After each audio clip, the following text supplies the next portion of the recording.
के हमारे विशेष जो हमारे सर हैं उनसे गुजारिश करूंगा कि वो अपने विचार रखें। विचार रखने का अनुभव तो मेरा बहुत पुराना है, लेकिन आज अपने विभाग से, जिसमें मैं 84 में आया था, उस विभाग से आज जो इसे क्या कहेंगे, एक विदाई कहेंगे, औपचारिक विदाई नहीं तो इसका भी संबोधन करने का मुझे आज सौभाग्य मिला। ये मेरे लिए बहुत बड़ी बात है। तो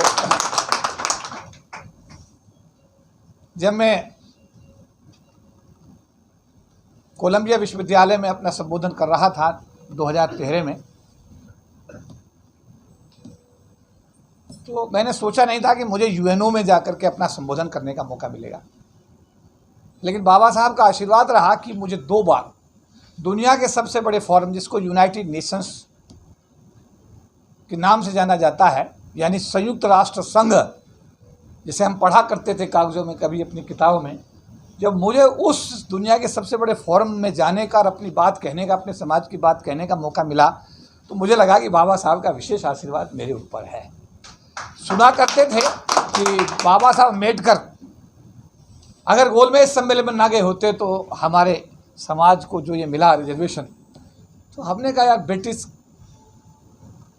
कैसा उनका पार्लियामेंट होगा, कैसा होगा लंदन, सोचते थे। लेकिन जब मुझे बाबा साहब का आशीर्वाद मिला तो उसी ब्रिटिश पार्लियामेंट में जब मेरा 1 घंटे का संबोधन इस देश के, हमारे देश के जो हमारे समाज के लोग हैं उन पर संबोधन करने का जब मुझे मौका मिला, तो मुझे लगा कि बाबा साहब का विशेष आशीर्वाद मेरे ऊपर है।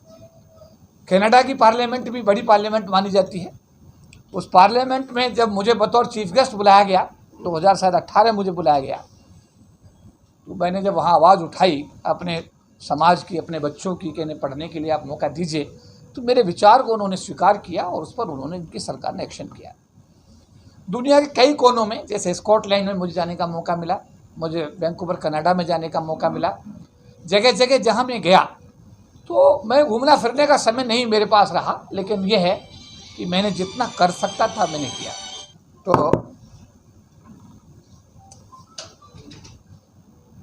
एक समय था हमारे सामने था, हम रात को वाशिंगटन में हमारे एक साथी हैं, उनके घर पे रुके हुए थे। तो हमने कहा सुबह हम व्हाइट हाउस में प्रदर्शन करेंगे।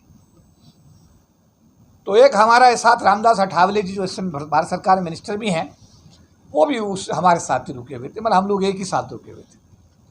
तो उन्होंने कहा यार चौधरी साहब क्या उल्टे काम करते हो आप, ये अमेरिका है और व्हाइट हाउस में प्रदर्शन करोगे तो जमानत पता नहीं कितने साल तक नहीं होगी। तो हमारे साथ एक बग्गा साहब थे, वो कैलिफोर्निया से आए हुए थे। उन्होंने कहा अरे सर देखा जाएगा जो होगा, हम कल प्रदर्शन करेंगे। अब प्रदर्शन करें कैसे, कोई तैयारी नहीं रात की। तो एक दीवार पे एक कैलेंडर टंगा हुआ था, सरदार जी ने वो कैलेंडर उतारा, कैलेंडर के वो पेज फाड़े, उसका बैक वाइट लिया, वाइट पर स्केच पेन लिया और उस पर लिखा कि Dalit atrocity should be stopped in India, पूरा बनाया उन्होंने रात भर बैठ के। और सुबह हम व्हाइट हाउस पर गए, हमने वहाँ पर अपना प्रोटेस्ट शुरू कर दिया। कई बार अब हम सोचते हैं कि काश उस समय वहाँ की सरकार ने हमारे खिलाफ एक्शन कर लिया होता तो बहुत बड़ी दिक्कत भी हो सकती थी। लेकिन एक संकल्प वर्ड है, संकल्प। जैसा अभी हमारे आरएम साहब भी बोल रहे थे, काम को देखो, समझो, हो सकता है तो यस करके उसको एग्जीक्यूट कर दो, नहीं हो सकता तो साफ मना कर दो। मैंने अपने जीवन में यही रखा सीधा सीधा, और उसका फायदा ये हुआ कि मुझे बहुत लोगों ने कहा कि चौधरी साहब स्पीकर फोन पे बात करते हैं, सबको सुनवाते हैं। तो मैंने इससे बड़ी पारदर्शिता जीवन की और क्या हो सकती है जी, बहुत बढ़िया, इससे बड़ी पारदर्शिता। जिसका दर्द है आप उसका दर्द का समाधान उसके सामने कर रहे हो।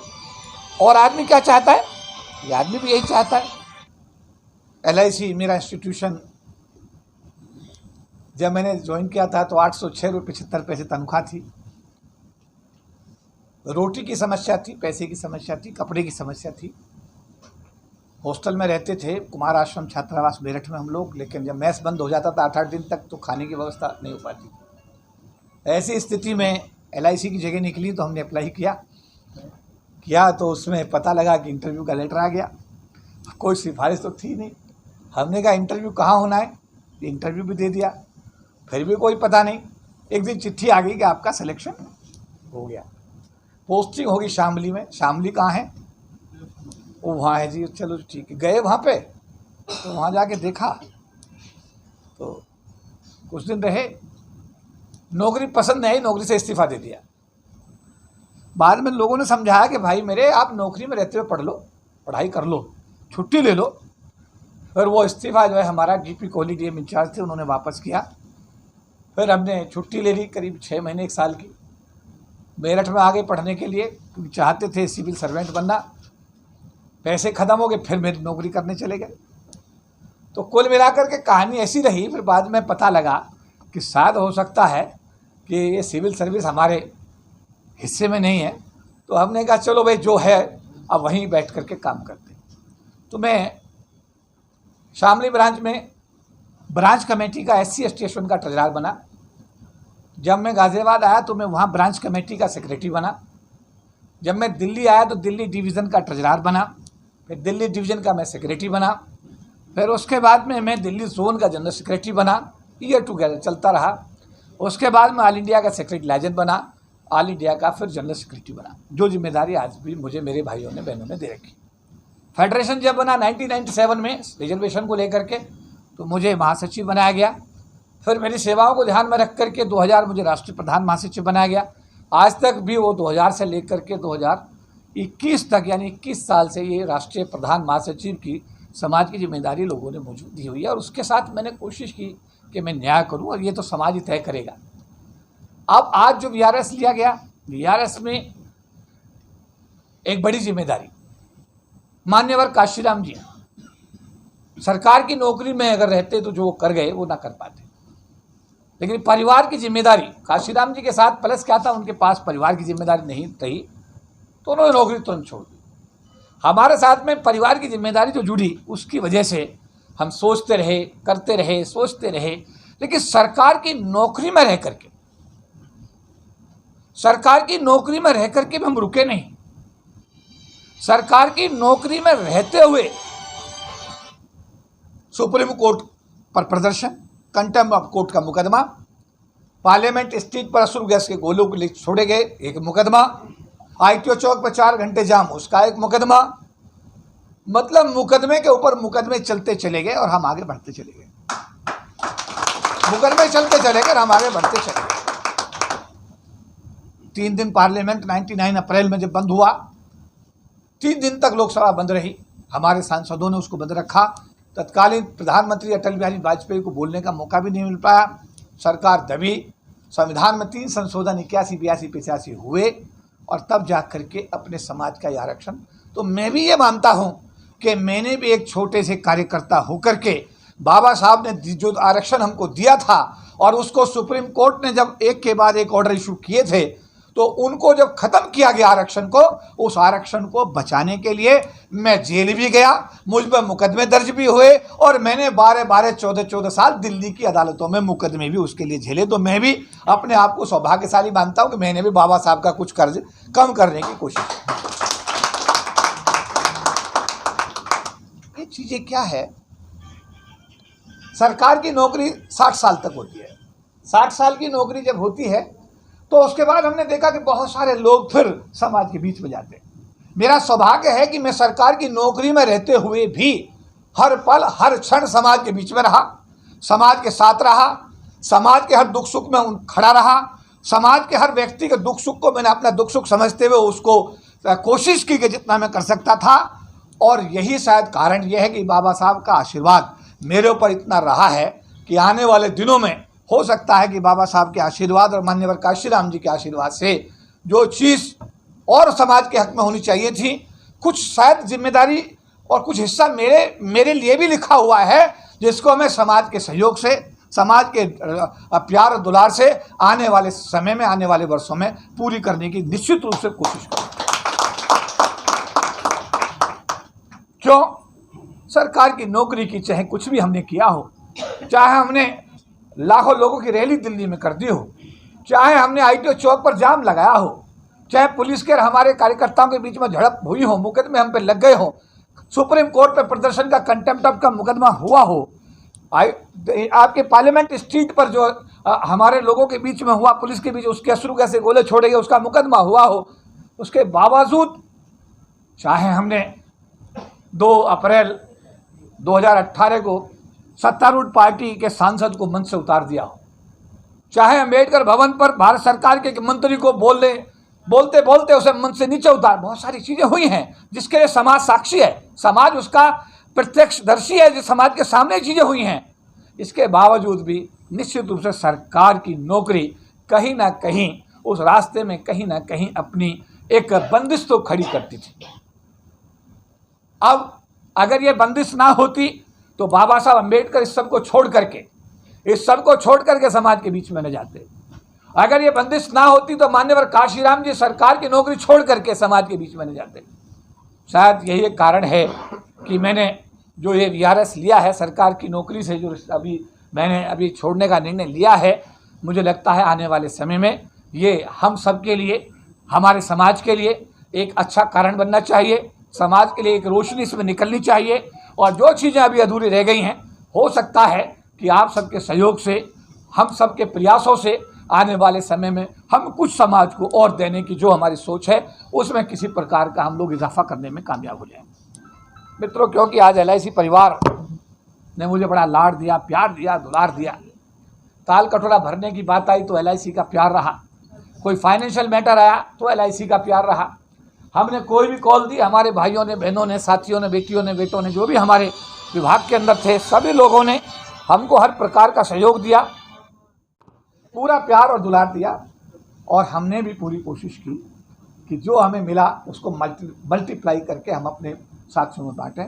और हमारे साथी साथ इस बात को महसूस भी करते होंगे, किसी ने कहा ये होना चाहिए, हमने कर लो भैया, किसी ने कहा ये होना चाहिए, कर लो भैया। एक जगह जरूर दिक्कत रही, जो ये मैडम नीता बोल रही, किसी भी व्यक्ति के कार्य से अगर समाज और आंदोलन को झटका लगता था तो हमें वहां पर निश्चित रूप से हमारी वहां आपत्ति होती थी।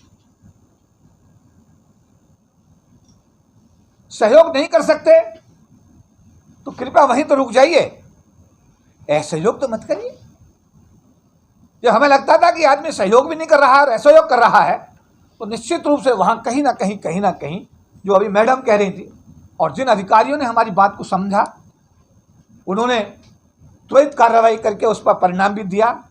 हमारा डांटने का कोई शौक नहीं है, लेकिन जिन अधिकारियों को इसकी आवश्यकता थी कि उनको खुराक के रूप में चाहिए, तो हमने उनको भरपूर खुराक दी। तेरी खुराक ये तुझे हम दे देते हैं, क्यों, हमारे पास खुराक बहुत सारी थी और आज भी है और आगे भी रहेगी।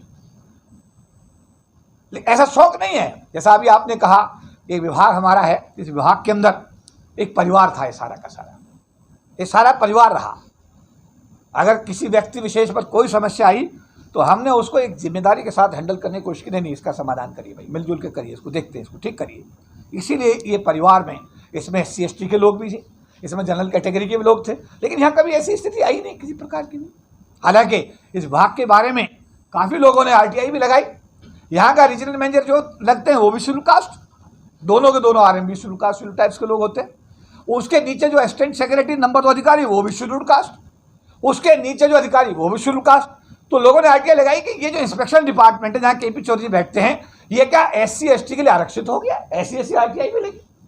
हमने कहा यार, जब जहाँ सारे लोग जनरल हैं वहाँ तो RTI नहीं लगती, और यहाँ पर अगर SC ST के अधिकारी विभाग में हैं पिछले 20-25 साल से, तो ये आपत्ति का विषय नहीं होना चाहिए। लेकिन साथियों, आज इतनी बड़ी खुशी की बात है कि भारतीय जीवन बीमा निगम के हमारे अध्यक्ष जो MR कुमार साहब हैं, वो हमसे कुछ दिन बड़े हैं।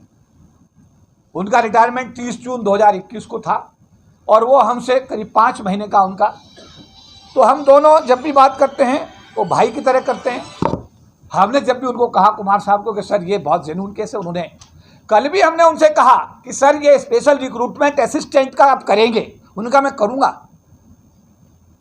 बता दें, मुझे बड़ी खुशी है, कल जो संसदीय समिति यानी पार्लियामेंट्री कमेटी कल मीटिंग हुई है संसद भवन के अंदर, जिसके अंदर भारत सरकार के एडिशनल सेक्रेटरी, भारत सरकार के जॉइंट सेक्रेटरी, करीब 30 सांसद, हमारे LIC के चेयरमैन, पूरा हाई पावर कमेटी कल मीटिंग हुई है। उसमें जो असिस्टेंट कैटेगरी का बैकलॉग हमारे SC ST समाज का पूरे भारत में बचा है, उसका स्पेशल रिक्रूटमेंट ड्राइव डिक्लेयर किया जा रहा है। अपने बच्चों को बताइए, उनको फॉर्म भरवाइए, जिससे कि वो हमारे जो बच्चे हैं वो बच्चे नौकरी में आ सकें। एक क्या है, दूसरा डेवलपमेंट ये कि जो हमारे सुप्रीम कोर्ट के आदेश से हमारे जो बच्चे सब स्टाफ कैडर के अंदर लगाए गए थे, उसके अंदर सबसे बड़ा प्रॉब्लम ये रहा कि शेड्यूल कास्ट का जो बैकलॉग था वो पूरा नहीं हो पाया। मुझे बता दें, बड़ी खुशी है इस बात की कि जो अब नए तरीके से बैकलॉग कैलकुलेट होगा और सब स्टाफ कैडर में भी हमारे बच्चों का स्पेशल रिक्रूटमेंट ड्राइव पूरे कंट्री में चलाया जाएगा। अर्थात कल की बैठक के 2 हमारे गिफ्ट है हमारे समाज को कि हमारा असिस्टेंट कैडर यानी क्लेरिकल कैडर में LIC में हमारे SC ST समाज के बच्चों का स्पेशल ड्राइव किया जाएगा और चपरासी कैडर के बच्चों के लिए भी हमारे बच्चों का स्पेशल ड्राइव किया जाएगा। उसमें हजारों बच्चों को नौकरी के अवसर मिलेंगे। अपने बच्चों को एजुकेट करिए, बताइए, जिससे उनको नौकरी मिल सके। तो हमारे चेयरमैन साहब के साथ में जो हमारे चेयरमैन है, बड़ा अच्छा संबंध है। आज हम मीडिया के हमारे बहुत सारे सीनियर साथी आज यहाँ मौजूद हैं। ये भी हमारा एक परिवार है, उस परिवार को भी हमने दिल से चाहा है। बड़ी जिम्मेदारी से हम बोलते हैं, जो मीडिया परिवार हमारा है इसको हमने दिल से चाहा, दिल से सहयोग किया और हर साथी के दर्द को अपना दर्द समझते अपनी तरफ से जो भी संभव हुआ हमने सहयोग किया। इन लोगों ने भी हमको समाज के बीच में अपने मीडिया के माध्यम से पहुंचाने में कोई कसर नहीं रखी, इसलिए इनके लिए भी जोरदार तालियां चाहिए। आज मुझे बताते बड़ी खुशी है कि भारतवर्ष में 8 हिस्सों में भारतवर्ष बटा हुआ है। 8 हिस्सों में भारतवर्ष बटा हुआ है। 8 जोनल मैनेजर इंचार्ज इंडिया में काम करते हैं।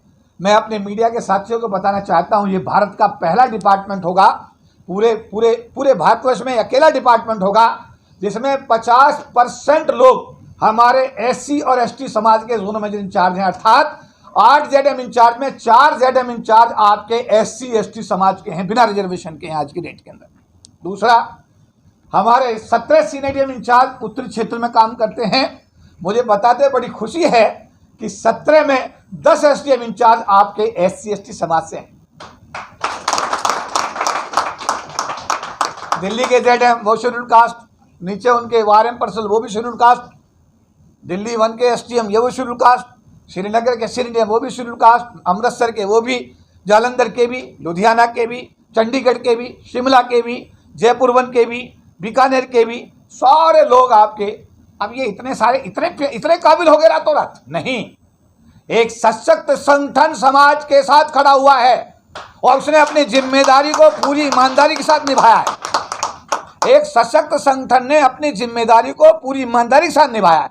उसका परिणाम है कि आज हमारा LIC में कल एक सवाल आया पार्लियामेंट्री कमेटी के सामने, एक क्वेश्चन था, क्या था क्वेश्चन कि LIC में क्लास 1 कैडर्स के अंदर रिप्रेजेंटेशन का परसेंटेज क्या है। मुझे बताते बड़ी खुशी है कि जब बताया गया कि आपका परसेंटेज AO से AO में 28%, AO से ADM में 29%, ADM से DM में 26%, यानी कि 22.5% से आपके हर कैडर के अंदर आपका रिप्रेजेंटेशन उससे ज़्यादा ही है, कम नहीं है। इसका क्या मतलब हुआ? इसका मतलब है संगठन ने अपनी जिम्मेदारी को पूरी ईमानदारी के साथ निभाया। धालीवाल जी आगे आ जाएं, इधर आ जाएं, धालीवाल जी इधर आ जाएं प्लीज, दुग्गल जी आ जाएं, दुग्गल जी, करमवीर दुग्गल जी। हाँ चलिए, तो इंस्पेक्शन के जो साथी हैं, मैं अपना संबोधन फिर बाद में करता हूं थोड़ी देर में। जो इंस्पेक्शन के साथियों ने आज ये कार्यक्रम किया, मैं आपका साथी होने के नाते, क्योंकि ओवरऑल अभी जैसा बताया गया कि मैं पिछले 30 साल के आसपास से मैं इसी विभाग में हूँ, मैं यहीं पर बैठी, मैं इस विभाग में करीब 30 साल का मेरा स्टे आसपास 30 साल के आसपास हो गया। मैडम बता रही थी कि शादी से ज़्यादा साथ यहाँ पर है कई लोगों का मेरे साथ में, तो ये 30 साल का अगर साथ यहाँ पर हमको मिला साथ रहने का, और इंस्पेक्शन में कभी भी किसी प्रकार की कोई कटुता नहीं आई, भाईचारे में सुई की नोक के बराबर भी कमी नहीं आई, यूनियनबाजी का कोई मुद्दा यहाँ कभी खड़ा नहीं हुआ। और यहाँ इस इंस्पेक्शन के सभी हमारे भाइयों ने बहनों ने एक परिवार के रूप में 30 साल मेरे साथ गुजारे हैं। तो मैं सारे अपने इंस्पेक्शन के साथियों का हृदय से आभार व्यक्त करता हूँ, धन्यवाद व्यक्त करता हूँ। और अभी मुझे कहा गया कि साहब सुबह को अटेंडेंस लगाने के लिए आपने आना है, तो अटेंडेंस तो नहीं लगेगी, लेकिन सुबह मैं नियमित रूप से ऐसे ही आऊँगा ऐसी बैठूंगा, ऐसी चाय पीऊंगा, सुने वादा। और ऐसा जैसे मैं यहाँ से पहले जो मेरी गतिविधि थी उसी हिसाब से भविष्य में भी अपनी गतिविधियों को उसी तरीके से जारी रखेंगे। मेरी तरफ से प्रेम और स्नेह में हाँ बड़ी जिम्मेदारी अगर मिलती है आने वाले समय में, अब मुझे लगता है कि बाबा साहब का आशीर्वाद और आपकी शुभकामनाएं हैं, तो मैंने कहा कि 16 तारीख शाम को टेलीविजन नेटवर्क पे आप अपने घर में देखेंगे बड़ी जिम्मेदारी क्या दी जा रही है, क्योंकि उसको अभी खोलना ठीक नहीं है, लेकिन हाँ बड़ी जिम्मेदारी मिलेगी निश्चित रूप से, इसका आप विश्वास रखिएगा। नहीं, और बड़ी जिम्मेदारी जब मिलेगी तो उसके निर्वहन में समय की सीमा कहीं ना कहीं आड़े आएगी। तो मेरा अनुरोध आपसे ये है कि समय की तंगी की वजह से अगर कहीं कोई आपको असुविधा हो तो उसको अन्यथा मत लीजिएगा, लेकिन मैं ये जरूर कहूँगा, मैं कल भी आपका भाई था, आज भी आपका भाई हूँ, और आने वाले समय में अगर बाबा साहब के आशीर्वाद से कोई भी जिम्मेदारी मिलेगी मैं आपका कल भी भाई रहूँगा। और जिस स्नेह को, जिस प्यार और स्नेह को आपने मुझे दिया है, देखो मेरा भाई अभी भावुक हो गया, थोड़ी देर पहले आपने देखा रोना शुरू कर दिया। मुझे अनुभव है कि मेरे पास बहुत सारे लोग रोते हुए आए, बहुत सारी महिलाएं रोती थी, बहुत सारे जेंट्स रोते थे, अब भी रोते।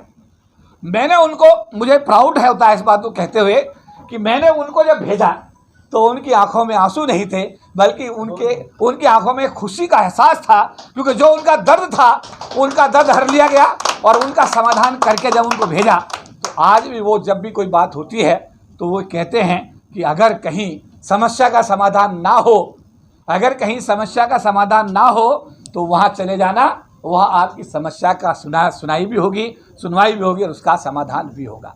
तो मेरा कहने का मतलब ये है कि अगर आपका ये सौभाग्य हो जाए कि आप किसी के आंसू पूछ सके, मेरा ये सौभाग्य हो जाए कि मैं किसी के आंसू पूछ सकूं, तो मैं समझता इससे बड़े मतलब भाग्यशाली और कोई दूसरा आदमी हो नहीं सकता।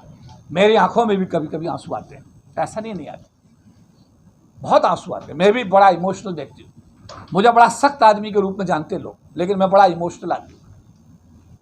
बहुत दिक्कतों से कभी मैं घबराता नहीं, लेकिन जब मैं देखता हूँ कि यार ये अन्याय हो रहा है और इसमें हम कुछ नहीं कर पा रहे।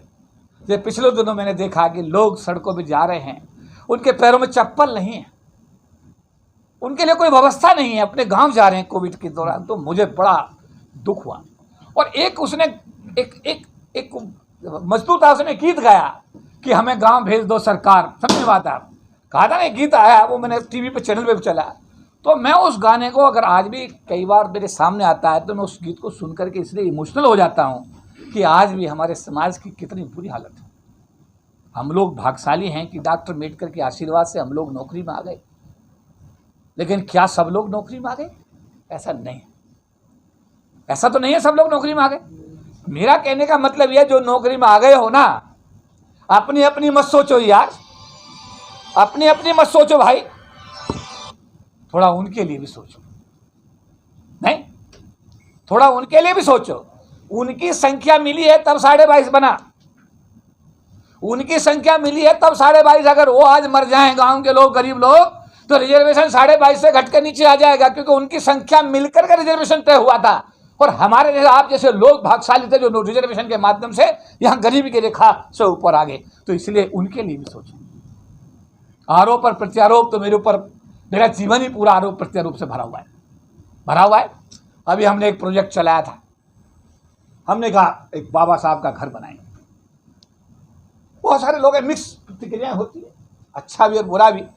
रणवीर जी को मैं धन्यवाद करूंगा, इन्होंने कहा देखिए सर, लोग आपको विचलित करेंगे, लोग आप पर आरोप लगाएंगे, प्रत्यारोप लगाएंगे, आप एक वचन दीजिएगा कि जिस तरह 3 साल पहले आपने प्रोजेक्ट शुरू किया था और ये विड्रॉ कर लिया आपने, इस बार ये प्रोजेक्ट विड्रॉ नहीं होगा। मुझे पता थे, बड़ी खुशी है। कल हमारे राष्ट्रीय अध्यक्ष NI चावड़ा जी कल यहाँ पार्लियामेंट्री कमेटी की मीटिंग के लिए मौजूद थे, कैंसर होने के बावजूद, जबकि उनके समय भी निश्चित हैं, हम भी जानते हैं और वो भी जानते हैं, उसके बावजूद भी वो कल यहाँ पर आए। हमारे राष्ट्रीय कार्यकारी अध्यक्ष पूना से, महाराष्ट्र से बेंसे साहब यहाँ पर आए, हमारे सेक्रेटरी एडमिनिस्ट्रेशन सुगारी राम जी गोरखपुर से आए, सेक्रेटरी हमारे लाइजन पटना से चल कर के आए। और हम सब लोगों ने जब लैंडलॉर्ड को 3 करोड़ रुपए का हमने उनको हैंडओवर किया, तो मुझे लगा कि समाज के लोगों ने जब 3 करोड़ तक बात पहुंचा दी है, तो 5,65,00,000 की बात में 1,65,00,000 या 2,65,00,000 जो बचा है हमारा समाज उसे भी पूरा करेगा। तो मेरे आज वीआरएस के साथ में मैं कहना चाहता हूं, मेरे वीआरएस का मतलब ये नहीं है कि मैं एलआईसी की एसोसिएशन छोड़ रहा हूं। मैं एलआईसी की एसोसिएशन में अगली जनरल बॉडी मीटिंग यानी चुनाव तक राष्ट्रीय महासचिव की मैं आधिकारिक जिम्मेदारी मेरे पास है। और जब हमारा अधिवेशन होगा, उस अधिवेशन में पूरे देश के लोग आएंगे तो वो तय करेंगे कि वो मुझे रखना चाहते हैं या नहीं रखना चाहते हैं।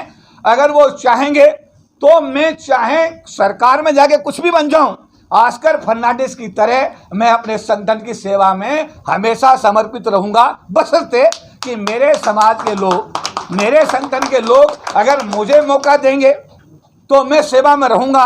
और अगर वो कहते नहीं सर अब आपकी सेवाओं की आवश्यकता नहीं है, तो मैं जय भीम नवोदय करके जो भी जिम्मेदारी मुझे बाबा साहब देंगे उसके साथ पूरी ईमानदारी के साथ न्याय करने की कोशिश करूंगा। तो मैं निरीक्षण विभाग के जो साथी आज यहाँ पर आए हैं उन सबका आभार और धन्यवाद व्यक्त करता हूँ। और ये कहूँगा आपसे कि देखिए, प्यार बांटिए, ज़िंदगी बहुत छोटी है। कोविड ने बहुत कुछ सिखाया है। प्यार बांटिए भाई, प्यार बांटो, अपनापन बांटो, दुख सुख में खड़े हो जाओ, एक दूसरे के साथ में दुख सुख में काम आओ। ये ईर्ष्या, ये जो द्वेष है, इनकी जगह नहीं होनी चाहिए। किसका कब नंबर लग जाए, कल किसका बुलावा आ जाए, अरे किसी का कोई नहीं पता कब क्या कि लोगों ने सोचा था। हमारे चेयरमैन इतने भले आदमी, इतने अच्छे आदमी इंजीनियर वी एस भारती साहब, और अभी रिटायरमेंट उनके हुए 1-1.5 साल कुल हुआ था और अभी तो उनको लंबी पारी खेलनी थी, लेकिन जब बुलावा आ गया तो सारी योजनाएं रखी रह गई। कल पछतावा ना हो कि मुझे ये भी करना था, ये भी करना था। काल करे सो आज कर और आज करे सो अब, और पल में बहुरी करेगा कब। ठीक है, तो इसलिए जो सोचते हो कर दो, लेकिन अच्छा सोचो और अच्छा करो, एक दूसरे से प्यार करो, दुलार करो।